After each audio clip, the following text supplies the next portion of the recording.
Greetings and welcome to SAM Conversations, an occasional program of South Asia Monitor. Today, the focus is on the Israeli strike on Iran and Iran's nuclear facilities and its top military leadership, as also the nuclear scientists.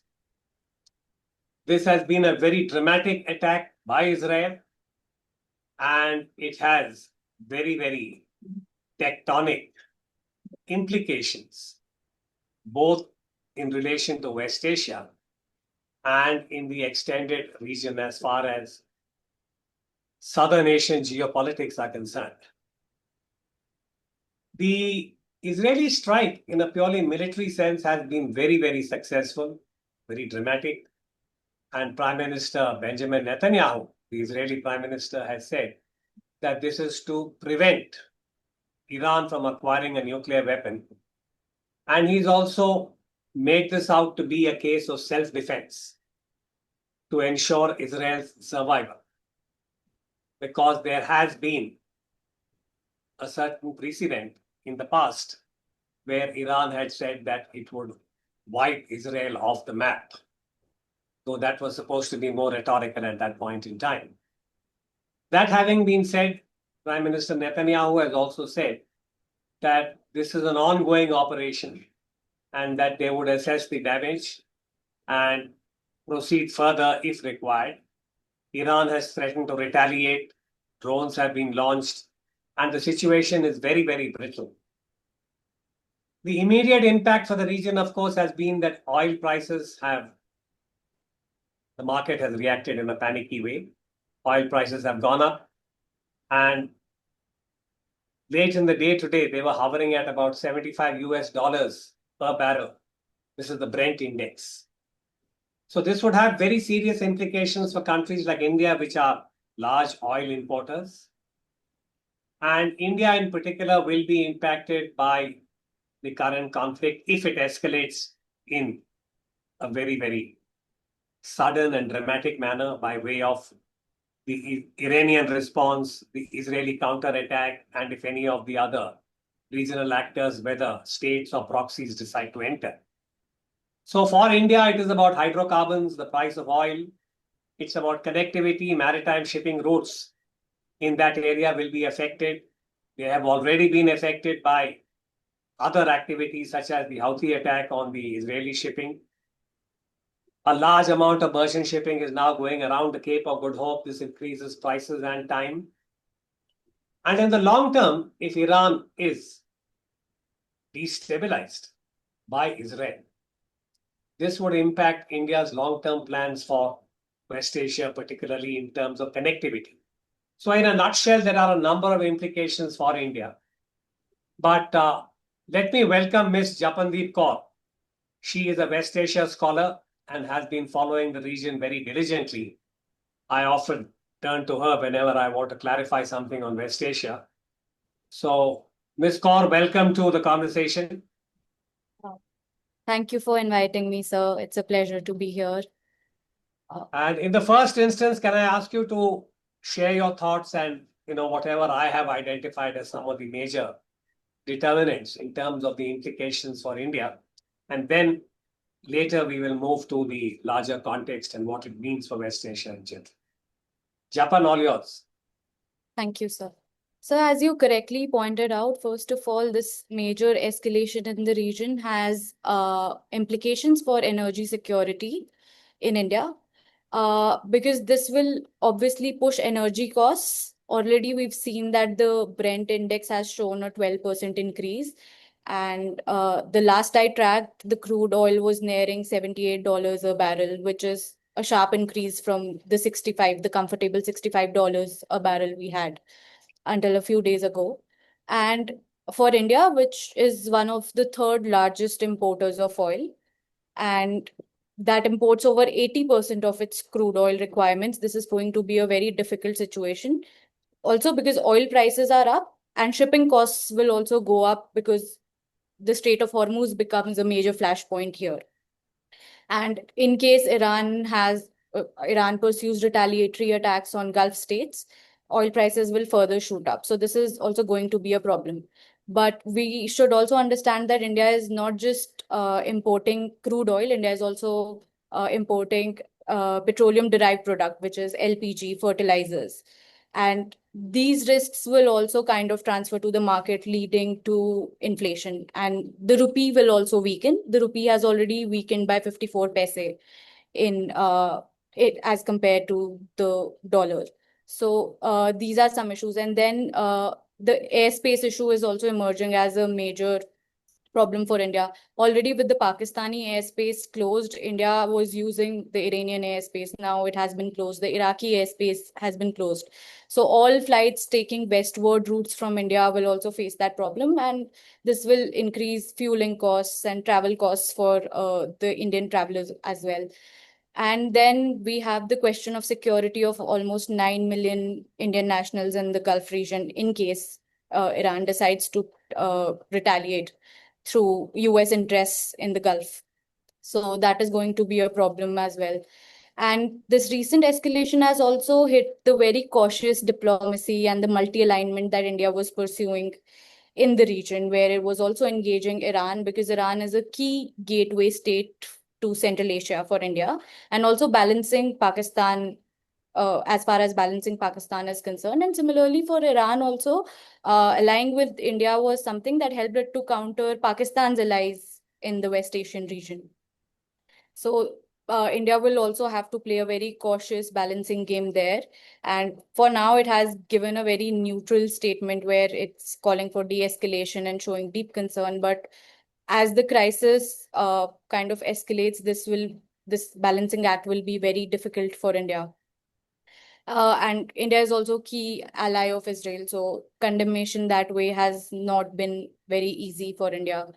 And so this like creates uncertainties in terms of the geopolitical trajectory of the conflict, the way shipping lanes and maritime trade routes will go ahead in this conflict. And then obviously the domestic policy, the rising inflation, and how India is going to be addressing that. That is also going to be a key problem for India. And plus this rising inflation and capital movement away from India due to these rising oil prices will also affect domestic industries, and also industries where crude oil is a key intermediary good for production. So yeah, on a preliminary level, these would be very severe implications for India. Yeah, that's very comprehensive. And I think the fact that you have highlighted not only the price of oil, but also the impact on the rupee. Because for India, which is already dealing with a number of other, what I would call as economic challenges, this is going to be an area of concern. But that having been said, if you look at what you referred to as this delicate balancing act, I thought it was also very significant that the trigger for this entire Israeli attack is the resolution passed by the IAEA, the International Atomic Energy Agency. As you may recall, the vote was carried by almost 19 members of the IAEA supporting the resolution, and 3 had opposed. Interestingly, the 3 countries that opposed it were China, Russia, and Burkina Faso. And there were 11 abstentions. And among the abstentions, India was also one of the major countries. And I think this is reflective of this delicate balancing act, as you said, because there are 2 issues here. One is India's stance on Iran's nuclear aspirations.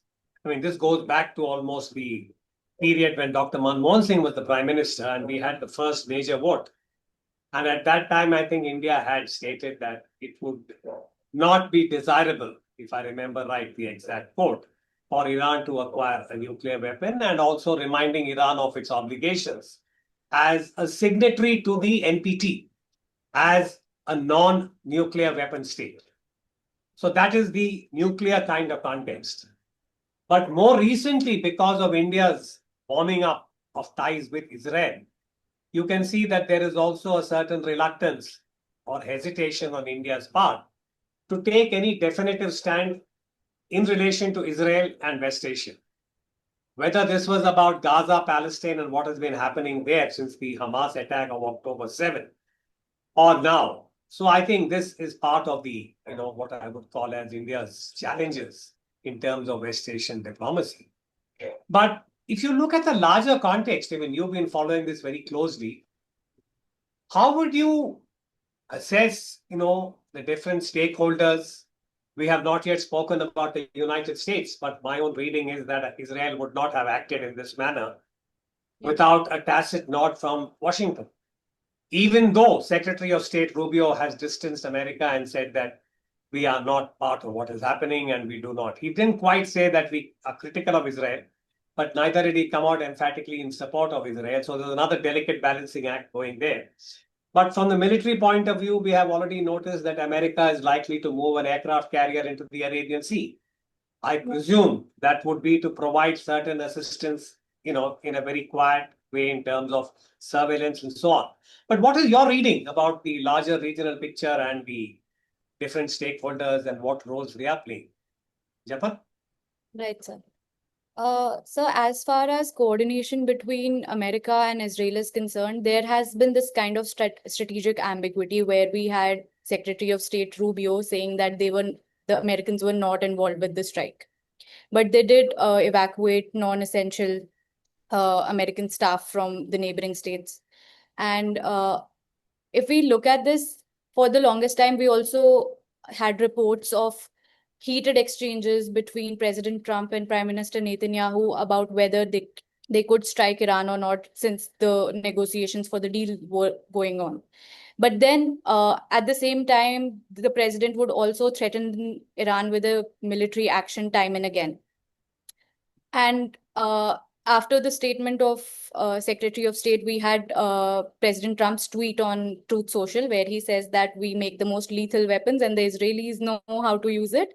So, and we had put Iran on a strict timeline as to by when they could actually agree on a deal. So that was 2 months. So that is something, that is also something we have to consider. But since the sixth round of talks was scheduled on Sunday, there's also a lot of ambiguity as to why this attack has come now, and whether this is just America pursuing brinkmanship and pushing Iran to completely dismantle its nuclear program. Because if we look at it, a key obstacle in getting the deal was the question of enrichment. And Iran would not want to give up enrichment because it claimed that it was its sovereign right under the NPT as a NPT signatory state.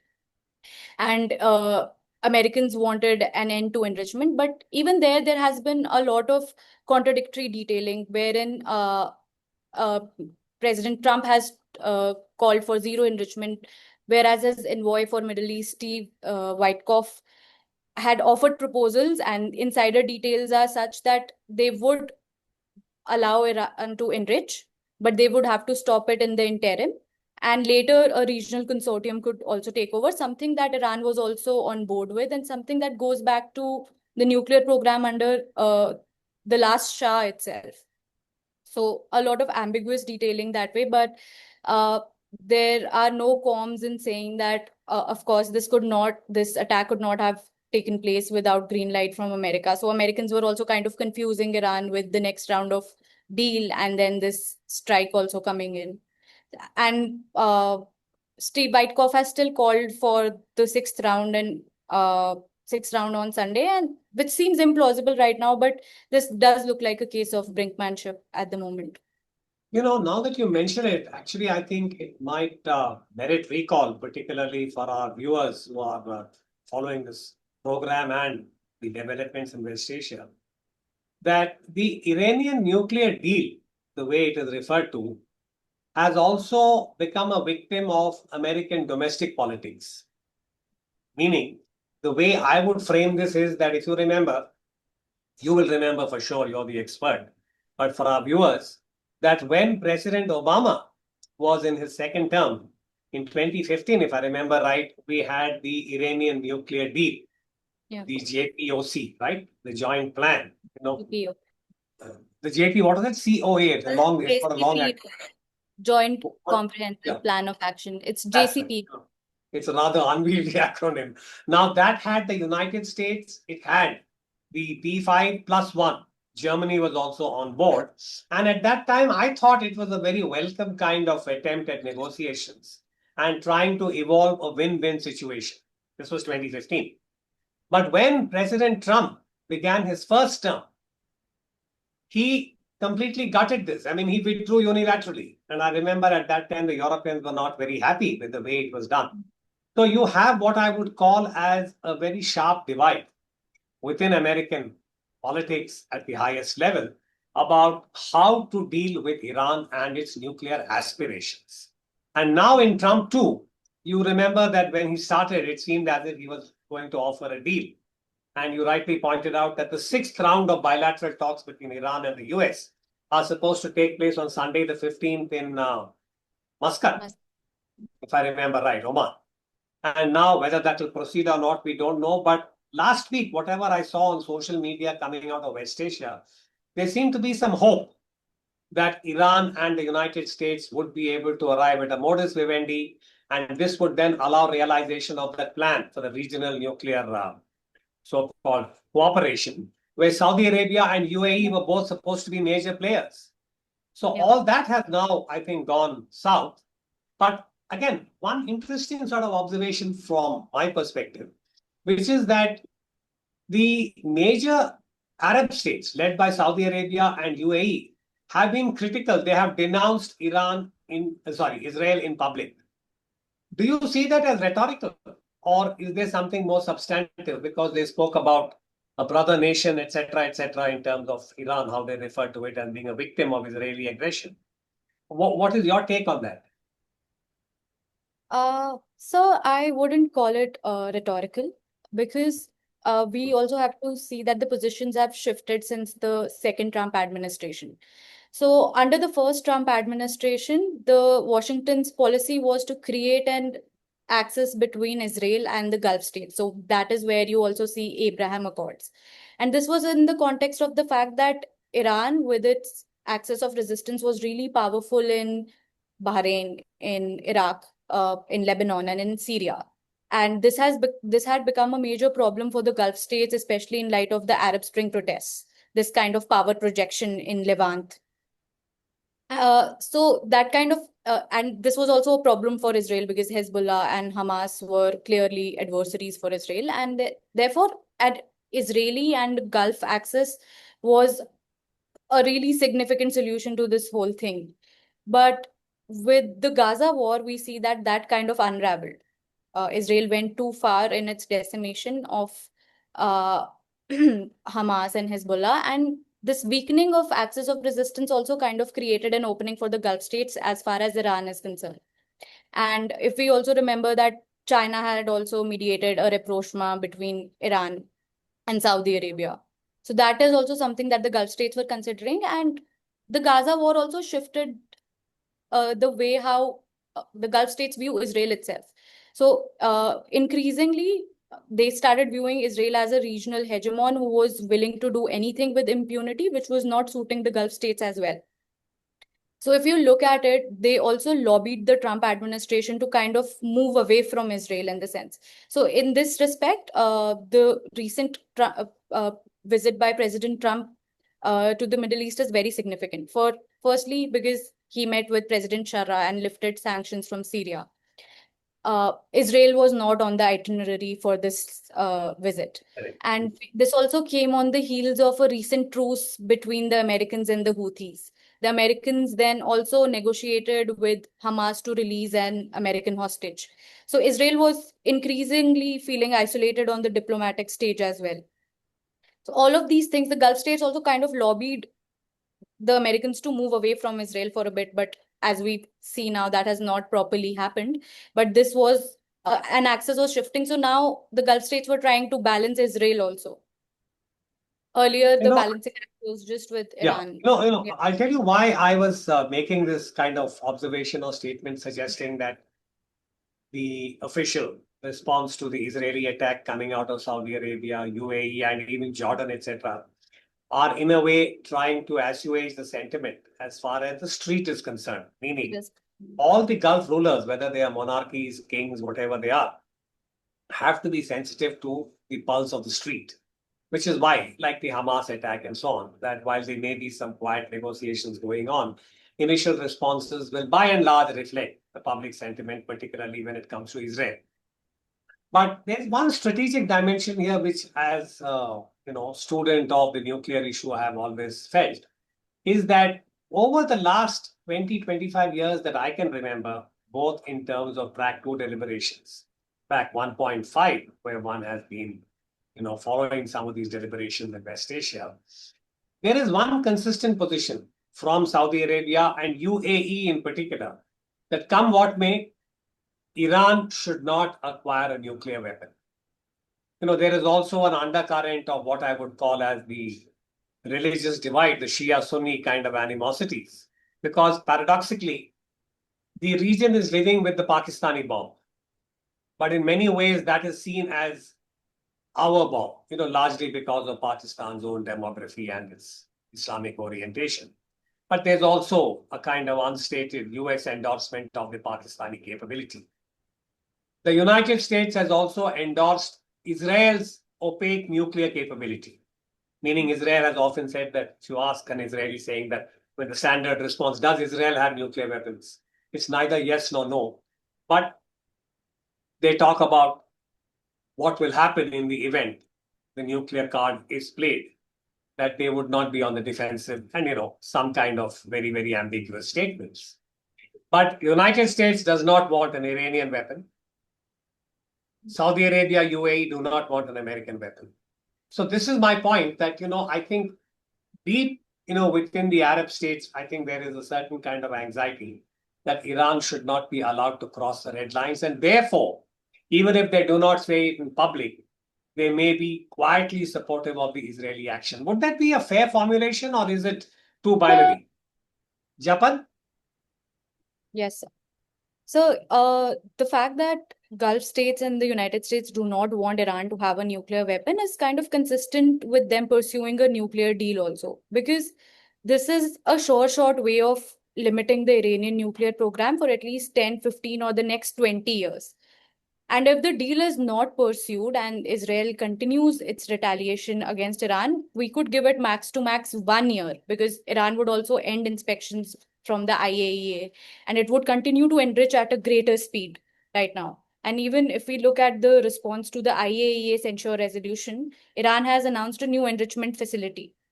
So that would just fasten the nuclear weapon and not delay it. So the nuclear deal was the best chance for United States and Gulf states to not have weaponized Iran at the So that's moment. very true. I think, as we were saying earlier, the Obama kind of plan of 2015 is perhaps the most viable way ahead.